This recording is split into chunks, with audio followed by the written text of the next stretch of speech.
Hey guys, welcome back to the channel. My friend Guy bought a new lens the other day. He is a video DP photographer and he bought this 100mm macro lens and he's like, hey Tony, do you want to use this? I bought this the other day and I would like to know your opinions, like photography wise. And I was like, hell yeah dude, I would totally use a new lens. I'm super excited for this. I've never actually used like a dedicated macro lens before.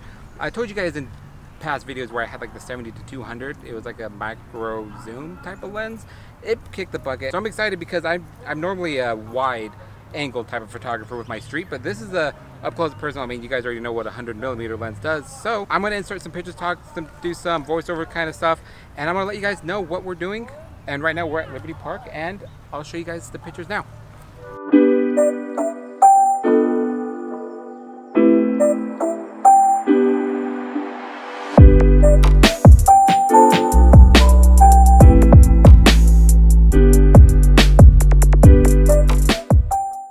Okay, we're done with the Liberty Park thing, and now we're actually going to the Hogle Zoo because I feel like this lens will really kill it with just the zoo photography pics. Even the aquarium, if I would have had this like last week when I went to the aquarium, the pictures would have been like so crisp. But I am going to insert some video here of what the 100mm is like for B-roll shots. Right now, I'm really loving the B-roll on that just because it gets super close, super sharp, just like you can focus on tiny moments where this one, my wide angle lens is just everything under the sun. This is just like, you want a good ass shot of someone's hands with some sweet bokeh background? That's definitely the lens.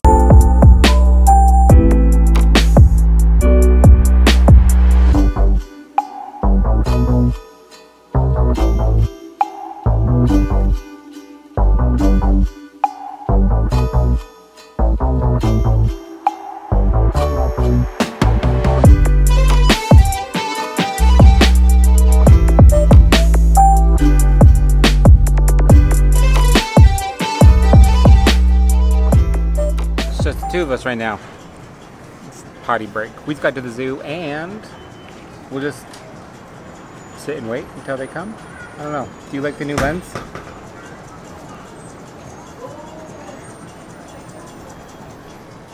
She's still undecided about it. So far, quick thoughts in between, like going to the park and shooting straight. I do enjoy the lens. It is different because it's a fixed lens because it's only at 100 meters, so you have to like be right inside of it, but it does have a manual focus, so I mean you can tweak it to how you want. It is a 2.8 as the lowest aperture, I think is what it was. Lower the aperture, you can also get some really sweet ass depth of field action. That's like the creamy background bokeh, whatever you want to call it. Great for portraits.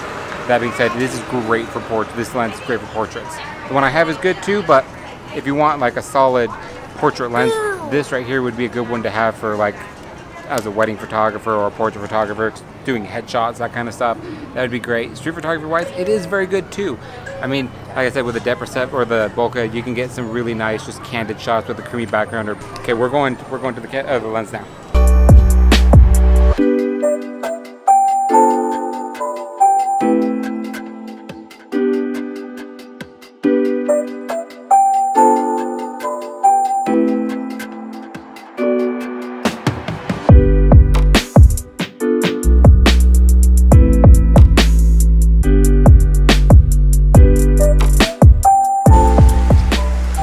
Far enough. You win some, you lose some. I mean, the hard thing about going to the zoo and trying to photograph animals is if animals don't want to do something, you're not going to make them. So, kids are tired. She's totally out with her foot in the air. We're going to go home and we can wrap it up there. So, I'll see you guys in a sec.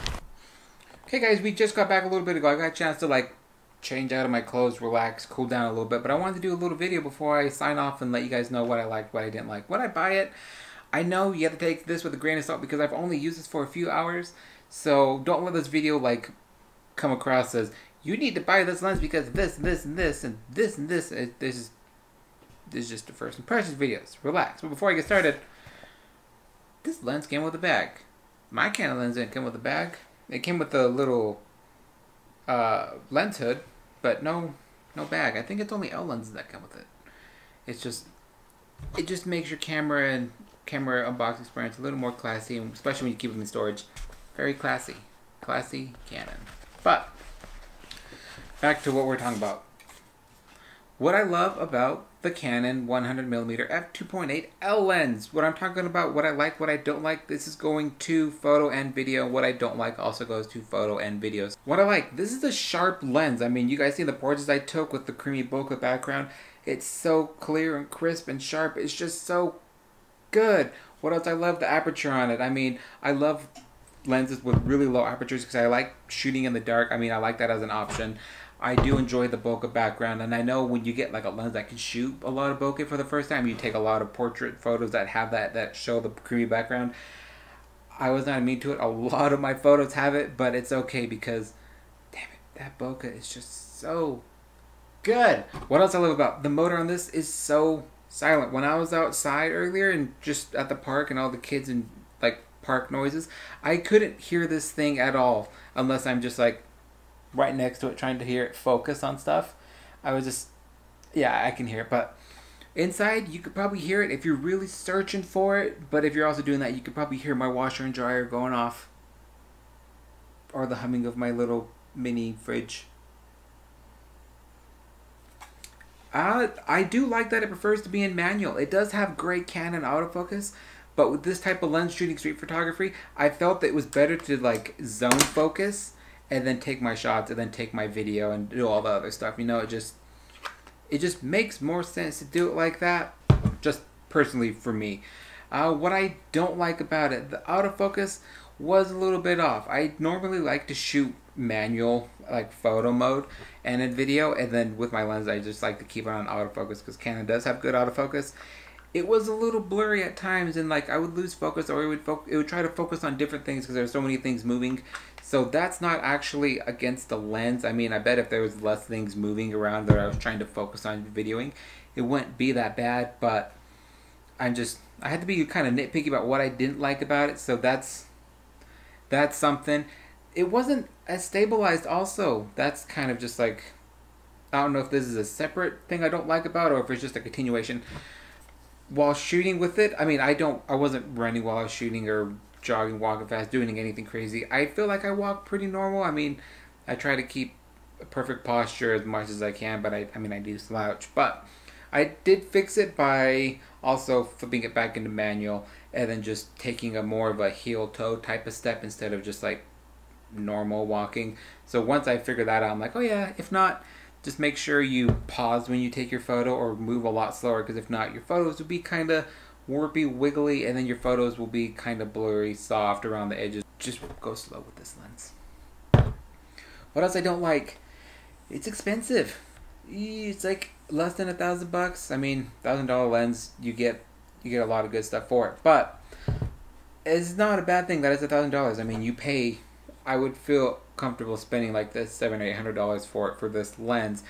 I'm just sad because I don't have the money for it. Back to the real hard hitting question. Should I buy it? Is it for me? No. Gear lust reasons? Yes, because I want it for those like camera porn photos that you can get, you know. But I shoot street photography. This isn't really a street photography lens. It wasn't made for that. So it's just, it's not you, it's me. It's just my type of style. I prefer to be within arm's length. You kind of have to be really far away to get a full body shot of somebody. With my lens, I could be a foot away and I could totally get like a full body shot of somebody. It does shoot really close personal shots. I mean, you can see that with my Homer video.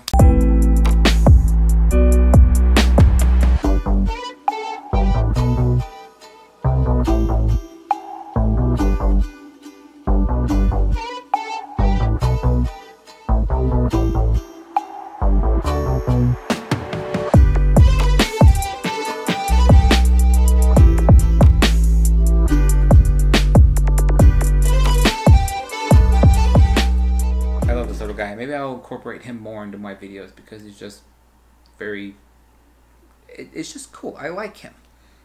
Other than that, I don't see myself ever buying it. If I do have an extra $1,000, it would be between this lens or like a 35mm 1.4. And I'd probably go for that one just because it's a little bit more wider, more street photography oriented. I can see when my friend Guy bought this lens. It's a great cine lens. I mean, it just makes your videos look very professional because you can just have the smooth like zone into focus and then back out for the end of the transition to something else, you know. But it is what it is, and it's just it's not for me. I did enjoy the photos. I do like the experience of shooting with it because it's a little different from what I was. Instead of being up close, I had to be far away, you know, take photos. It just turned my mind in different. Just had to think a little bit more about like setting up and taking a photo, taking a portrait of somebody. So I did enjoy that for that reason. Let me know down below what you shoot with, what your favorite lens combo is. Let me know, and I will talk to you next. I'm out.